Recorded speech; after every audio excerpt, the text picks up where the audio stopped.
बुराई से बचने का। अरे जब खोटे कर्म करके अपने जीवन को क्यों कलंकित करते हो? नेक कर्म करोगे तुम्हारे काम आएगा, तुम्हारा जीवन संवरेगा। इस आम जान के चक्कर से बच जाओगे, इस काल जाल के घेरे से निकल जाओगे, इस माया के जंजाल को तोड़ के सदा के लिए मुक्त नहीं होना चाहते क्या आप सभी को प्यार भरी राधा स्वामी जी। देखिए, जो आज का सत्संग का विषय है वो बहुत ही प्यारा और बहुत ही अच्छा विषय है। आज के सत्संग में महाराज जी ने बताया कि इंसान क्यों बुराइयों में फंसता है, क्यों इंसान बुराई से बचना नहीं चाहता, और अगर हम बुराइयों में फंसते हैं तो उससे महाराज जी पर क्या प्रभाव पड़ता है। और साथ ही महाराज जी ने बताया कि क्यों हम अपने पाप कर्मों को काटना नहीं चाहते, क्यों हम अपने पाप कर्म करते जाते हैं और उन्हें भोगते हैं।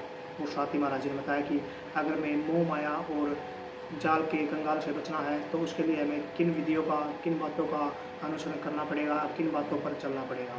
और साथ ही महाराज जी ने यही बताया कि अगर हमें अपने परिवार में सुख शांति रखनी है, अगर हमें अपने परिवार को आगे बढ़ाना है तो उसके लिए हमें सत्संग लेना अति आवश्यक है। सत्संग से हमारी जो बुद्धि है वो अच्छी हो पाएगी, जो हमारे परिवार में उसे अच्छे विचार आ पाएंगे। तो चलिए आपका कीमती समय लेते सत्संग को शुरू करते हैं। कृपया सत्संग को पूरा सुनकर पुण्य भागीदार अवश्य बनिए। राधा। गांधी जी ने भी कहा था कि बुरा मत देखो। 3 बंदर रखे जो उनसे कहे कि बुरा मत देखो, आंखों से, कानों से कहा बुरा मत सुनो, और जबान से कहा कि बुरा मत कहो किसी को। इन 3 ही चीज़ों से हमारी सारी शक्ति का नाश होता है, ज़्यादा क्षीण होती है। ये संतों ने भी कहा कि 3 ही बंद लगा लो आप। 3 बंद लगाने का मतलब ये है कि आंखों को मोड़ के अंदर में लेके जाओ, जबान से कुछ बुरा ना बोलो, और कानों से बाहर के नहीं, अंतर में जो धुन होती है शब्द धुन, उसको सुनो। शब्द धुन कब सुनाई देगी? जब इंसान हर प्रकार से पाक साफ और पवित्र हो जाएगा। लेकिन जिसके ये पवित्रता नहीं है, और सब चीज़ों का स्रोत मैं आपको बता दूं सिर्फ गुरु है। बिना गुरु जो शब्द में पसते सो नर भी मूर्ख जान, शब्द खुलेगा गुरु मेहर से और किसी की नहीं मजाल। अगर शब्द का आनंद और रस लेना चाहते हो तो गुरु से नाता जोड़ो, और जिसने गुरु से नाता जोड़ लिया उसको करने कराने के लिए कुछ नहीं है, सारा का सारा तुम्हारे अंदर में समाया हुआ है। उसी गुरु को तुम देखोगे, वही शब्द रूप में तुम्हारे अंदर बैठा मिलेगा। लेकिन उसको परखने वाली, जांचने वाली दृष्टि बनानी पड़ेगी आपको। वो दृष्टि कब बनेगी? जब गुरु में दोष देखना शुरू कर दोगे, तुम अपने इष्ट में ही अगर कमियां निकालना शुरू कर दोगे तो फिर तुम्हें मिलेगा क्या? ये तो हम अपना परिचय देते हैं कि हमारे ख्यालात क्या हैं, हमारे विचार क्या हैं, हम सोचते क्या हैं। जिस इंसान के विचार ही शुद्ध नहीं है, ख्याल ही उसका वो नहीं है, तो उसको कुछ नहीं मिला करता। इसलिए 3 बात मैंने बताई कि शुद्ध अन्न होना चाहिए, संगति इंसान की अच्छी होनी चाहिए, और ख्यालात उसके गुण ग्रहण करने वाले होने चाहिए। अगर हमारे ख्यालात नहीं हैं तो समझो कि हमने जीवन को बर्बाद ही कर दिया है।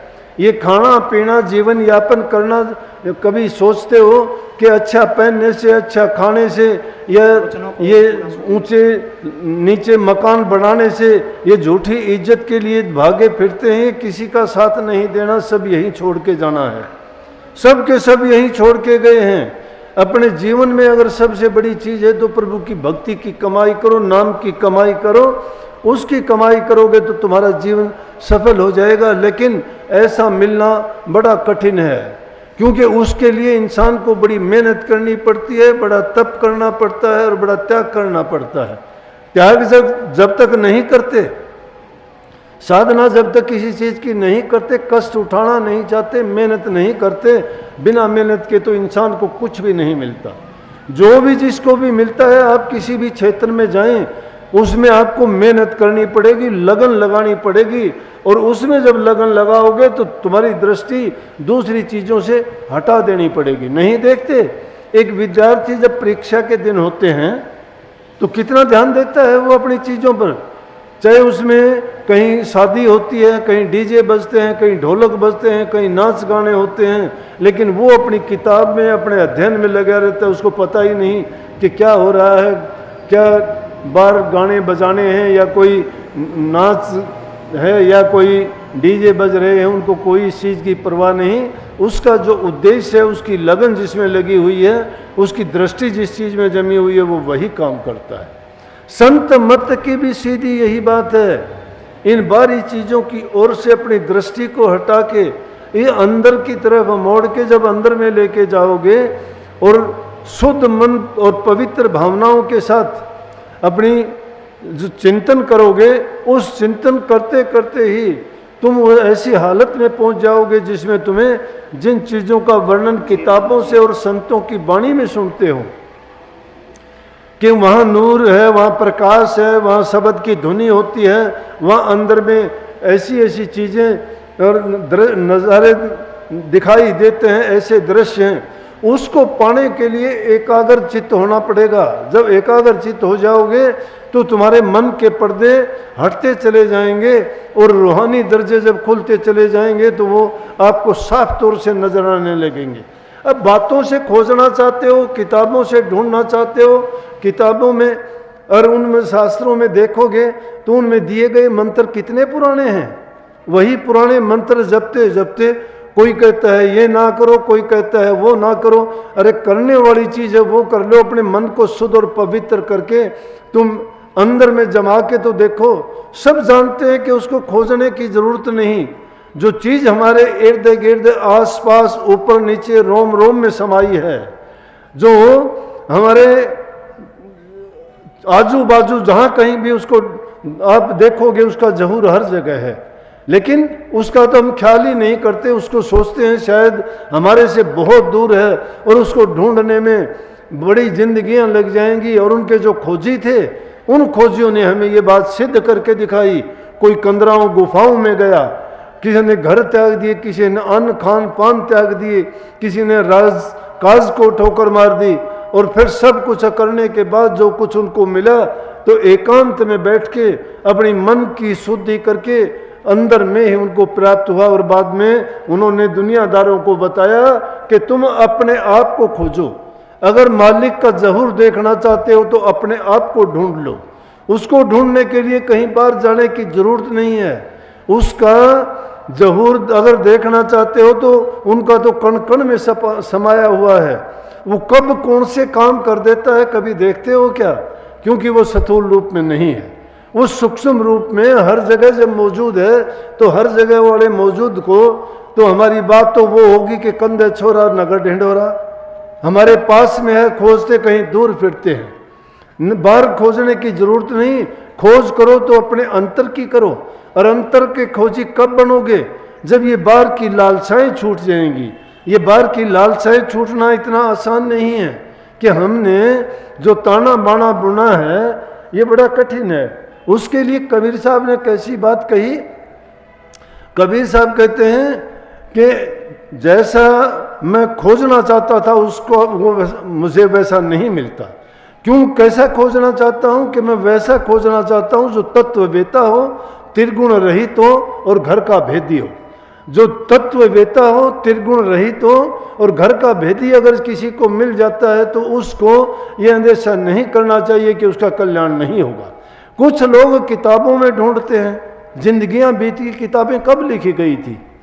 किताबें कोई 500 साल पहले लिखी हुई, कोई हजारों साल, कोई 5000, 10,000, 20,000, 50,000 साल पहले लिखी गई हैं। उससे पहले भी तो विद्यमान था, नाम भी विद्यमान था, लेकिन उस नाम का वही फार्मूला थोड़ा था।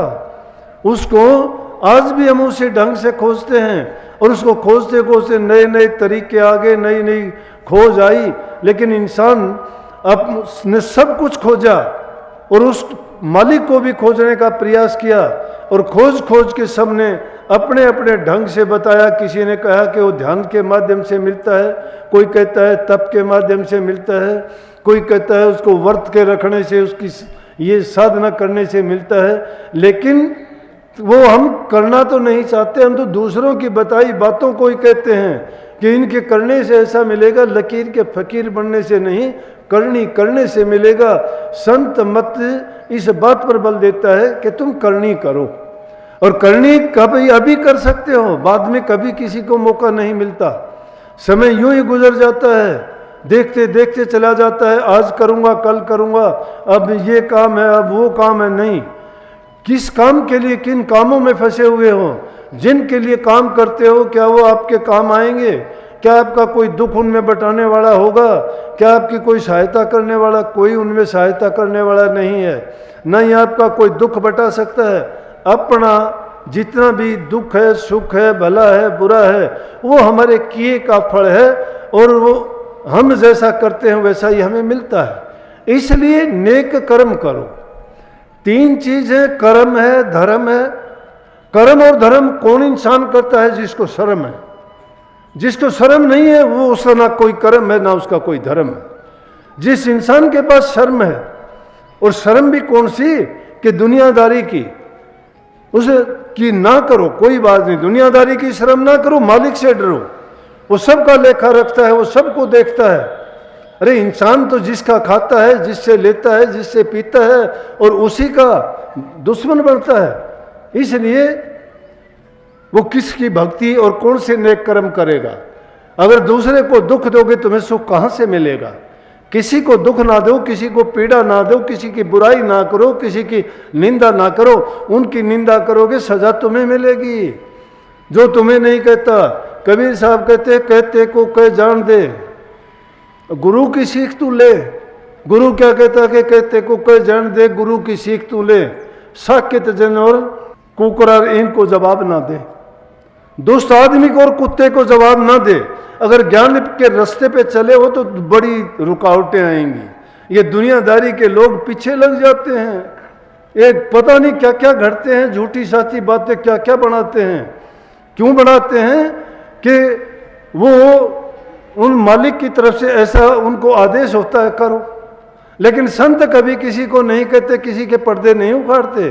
संत फिर भी भला करते, क्योंकि अगर संत करें तो परमात्मा उनको सजा नहीं देता। लेकिन संतों के साथ जो दुश्मनी करता है, बुरा करता है, वो बच नहीं सकता किसी भी हालत में। आज तक कोई बचा ही नहीं है, क्योंकि संत नहीं कहते, वो उसका कर्म कहता है। ये कर्म कहता है। कौन से भी किसी शास्त्र को देखो, कर्म क्या कहता है कि जो करोगे फल मिलेगा। बुरा करते हो बुरा बन गया, अच्छा करते हो तो अच्छा मिलेगा।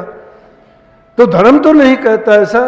तुम्हारा धर्म क्या है? तुम्हारा धर्म होना चाहिए मानव कल्याण के लिए, दूसरे जीवों पर दया करने का, उनका हित करने का, बुराई से बचने का।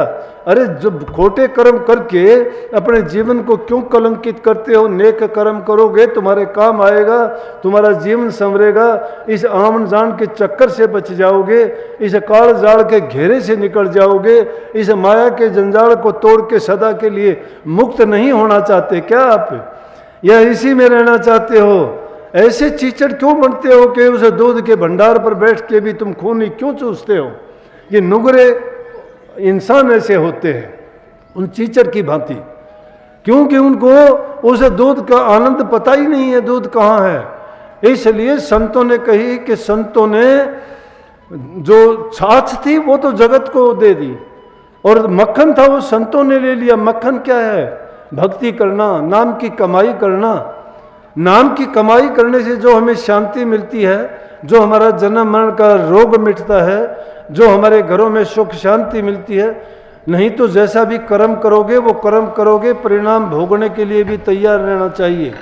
कर्म से कोई आज तक बच नहीं पाया। बड़े बड़े अवतारी पुरुष भी जो आए वो भी अपने कर्म के चक्कर में बंध के उनको अपना कर्म भोगना पड़ा, और उस कर्म को भोगते भोगते ही उनको पुनः संसार में यूं ही इस 84 के चक्कर में आना जाना बना रहा उनका। इसलिए संतों ने सीधा रास्ता हम गृहस्थियों के लिए बताया कि तुम नेक काम करो, अच्छे काम करो, बच जाओगे। अच्छे काम करोगे बच जाओगे, क्योंकि अच्छे काम का परिणाम बुरा होगा। और जो इंसान समय पर नहीं चेतता है तो उसको कुछ नहीं मिलता, धक्के मिलते हैं, कष्ट होता है, वो रोता चिल्लाता चीखता जाता है। लेकिन जिसने अपने जीवन में उस नाम की कमाई की है, वो समझो कि सारे बंधनों को काट दिया है। वो अपने कर्म से, अपने किए से संतुष्ट है कि मैंने नेक काम किए हैं।